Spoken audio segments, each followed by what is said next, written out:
Doon ako sa may Cebu. Oo, mas mura din. Ito, 100. Ito sa kapitbahay. Oo, mura pa yung rate niya. Oo, wala na.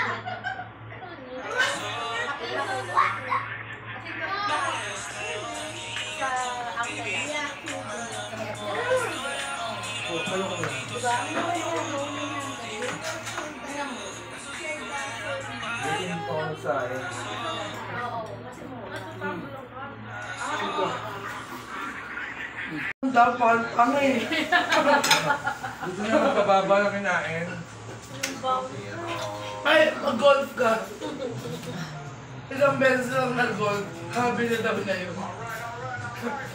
Sabi pa na. Sabi pa na.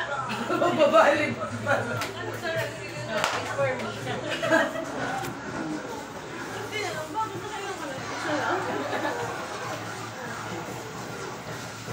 hindi pa sa kanya yung kadi. Bigla after nung pag-uwi niya. Formang-forma, no? Parang... Tapos naghanap sa online ng